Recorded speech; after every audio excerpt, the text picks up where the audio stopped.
These are the 5 kinds of homes you should never ever buy here in Austin, Texas, or anywhere across the states for that matter. After $1.6 billion in transactions with my real estate team, I've seen all the pitfalls, what causes so many homeowners and investors thousands, tens of thousands, and sometimes hundreds of thousands of dollars in mistakes by buying these kinds of homes. So after this video, you will have a full breakdown of what to look for, what not to look for, and so much more. Hey, my name is Jordan Super. I'm one of the top agents in all of America, especially here in Austin, Texas. Before we get too far into this video, if you need any extra support and help, down below, link in the description of the first comment, have a call with me directly. I can walk you through the goals, your steps, answer your questions for you for free. But without further ado, let's hop into it. So number one, this one is definitely going to be a Austin, Texas specific one, but also anywhere that is across the states that have lots of clay. So playgrounds is one of the worst properties you can buy. And a lot of the stuff you see for these would be gonna be Central Texas, Central Austin, kind of South Austin, East Austin, West not as much, North not as much, but normally kind of Central downtown area, South and also East, or a biggest one, because when you have clay, the way it shifts and dries moves the houses a lot. So the foundation is totally disrupted. You want to find a property that is on solid concrete foundation, nice hard dirt and limestone here in Texas, and avoid the clay grounds. Those will have massive, massive effects. Again, mostly Central and South, some of East. But when you do your inspections, make sure you're looking for this as well. So you'll see hairline fractures in the ground and the house as well, which can cost you so much money. Again, you don't want to build your empire on shaky foundation. And this shaky foundation happens more often than you think. So make sure you're super diligent in your inspections. You can look for those things. Number two on our list is going to be a really, really powerful one. This is going to be unrestricted permitting. And you'll be surprised how often this happens. I see this from homes that I'm selling or buying with my clients, and from investors doing it, or from people who live there doing it. You'll add in a whole other rooms, you'll convert garages, and so forth. And when you look them up on the city permitting, we won't see them on there. Like, hey, this house on site says it's 1,000 square feet, and this is easy math here. But for some reason on the MLS, you guys told us it's actually 2,000 square feet. Where is the extra 1,000 square feet coming from? And the problem is that can have lots of back liens. It can be not stable and suitable for you and your family, or for the next people you're buying, to be an investor for them, and send it that way, and so forth.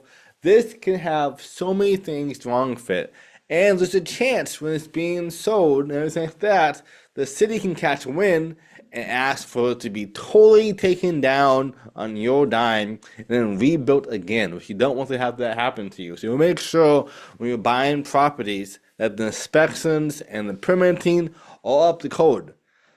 Because we're only taxed on what actually is there, and they don't pay their taxes for the extra 1,000 square feet for the past 20, 30 years. I've seen this before.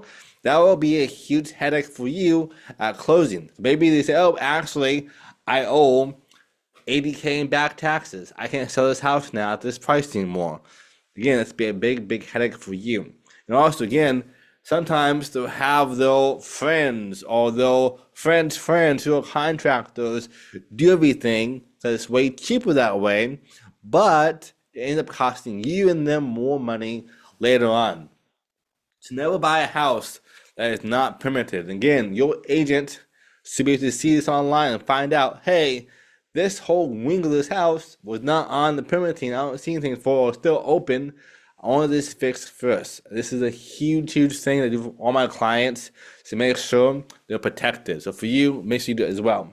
Number three, this one is actually really big. A lot of people, the average time someone lives in a property is 14 years. So about 14 years before they move to a new house on average. So this is Overbuilt communities.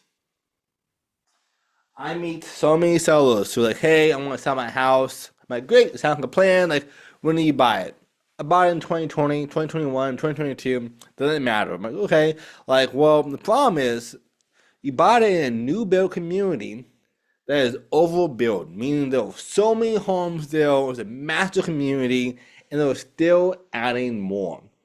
And in this market right now in 2025 is the buyer's market. Up above, a whole breakdown kind of showing you what to expect for sellers and give you the context of them. But for those watching right now, if you're in an overbuilt community during this time of the market, they are doing new builds of 2025 and they're selling them for less than you bought your property in 2022, sometimes 2020. Actually, probably more often than not, definitely 2020, 21, 2022, because back then it was a huge seller's market. So they sold for way more than normal. You probably overpaid for those.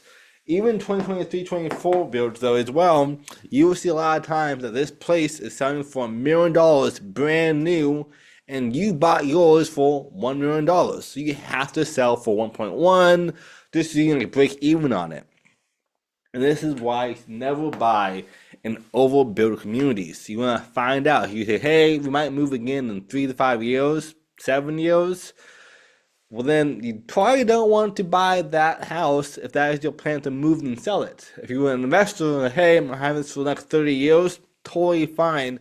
Buy as much as you can in new communities because they will definitely appreciate. But you're like, I'm going to be here for 5 years, 3 years, maybe 7 years. It may not be worth it unless you find out and have your agent do this for you.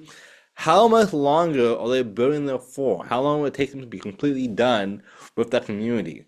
So you don't want to be trying to sell your house and competing with these new build communities. This is going to be a huge, huge headache for you to get the most amount of money as possible and really compete in this market. And of course, so far, if this is valuable for you, make sure you like, subscribe, tag your friends down below, share this video as well. Who do you know that will love this kind of content that's going to break down what homes you should not be buying?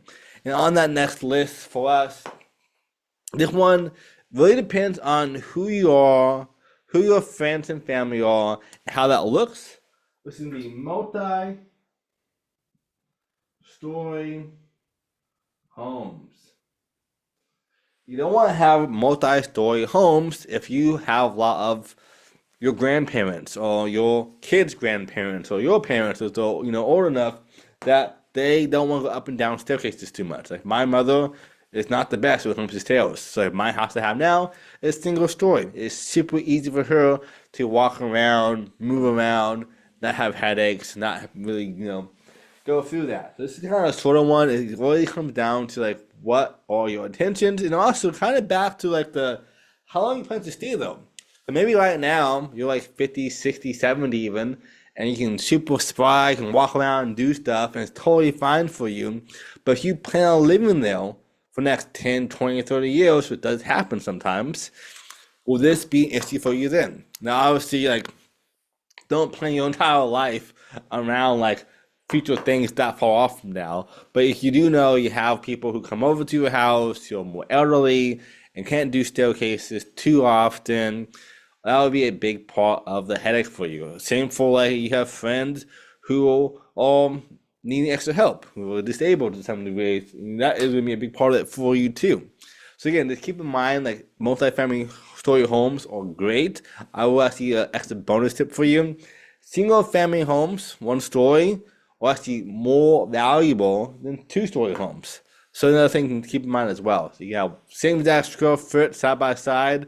The single family home will sell for more money than a second story home as well. So that's the extra bonus for you too. And why I think having a single story home is really good. And then the last one, here in Austin, Texas, there are lots of homes that are historic. And as much as it appears for these historic homes, there are a lot of drawbacks too. A lot of the piping are really old pipes. If they're copper, that's great, but if it's not, and they're really old and deteriorating, that's a big headache for you. A lot of the electrical in the historic homes that were built in the 50s or early 1900s, it's going to be a bad headache for you. You want to make sure you find homes that are maybe historic but have been already updated by somebody else before you, top to bottom, to save you lots of money. Now, I get it, having historic homes are really beautiful, look so nice, but you gotta make sure you're being careful with these homes for different reasons. Like, you should do inspections, maybe more than one inspection, and you probably won't find an inspector who specializes in historic homes as well, so they show you all the different things though. Another thing too about Austin that most people have no clue about, there's a lot of underground, facilities like sewers and so forth. And that means a lot of, rodents as well. And unfortunately, these rodents have been around these old homes for a long time. A lot of the wires and so forth have been eaten up as well, which could cost you another 20, 30, 40 plus $1,000 in repairs after you buy it. So a lot of different things about historic homes. I love them. I think they're super beautiful. But you want to make sure when you're buying and investing in these kind of homes that you are going to be okay if something goes south. You should plan for that budget. Make sure you know about the water and electricity and everything else as well as part of this properties. So, for a quick recap for you, there are 5 kinds of homes you should never invest in here in Austin. Number 1 is going to be anything that has clay grounds. The clay will shift back and forth and be a huge headache for you. Number 2 is unrestricted permitting. A lot of investors and even homeowners will build out stuff in the house without having any permitting, and that can cost you tons of money, having to tear it down if the city finds out and gets upset about it, or having liens because they are now being back taxed on these permitting they never did. Number 3 is buying properties in a big, massive community that's not done being built. If your plan is to sell a home in the next 5, 10 years from now or less, then that means you will probably sell for less than you bought it for. These new builds, especially in this kind of market, are probably marketing their properties less than yours needs to sell for. Number 4 is multi-story homes. If you have people who are elderly in your family to come visit you, that may be kind of hard for them to come see you and have a really relaxing stay. And the last one, historic homes. I love the appeal of them. They're super beautiful and, of course, historic. But at the same time, a lot of the pipings and electricity and so forth is really outdated and costs you lots and lots of money to get them. Now, of course, after you fix it up and restore it, based on your permitting, again, here in Austin, it can make a big difference. But these are the 5 things you should never, ever invest in for a home. And you want more support, more tips, more strategies, again, down below, call me directly, link in the first description or the first comment as well. Again, no obligations, but I'm going to help you as much as I can. Either save or make more money when you buy and sell houses here in Austin, Texas, or all 50 states around the world. And then, another thing too, what do you think I should add to the list? Let me know in the comment section. What should I add to this list? What home will you never buy and why? Of course, thanks for watching. Make sure you like, subscribe, tag your friends, and I'll see you at the top. Thanks for being here.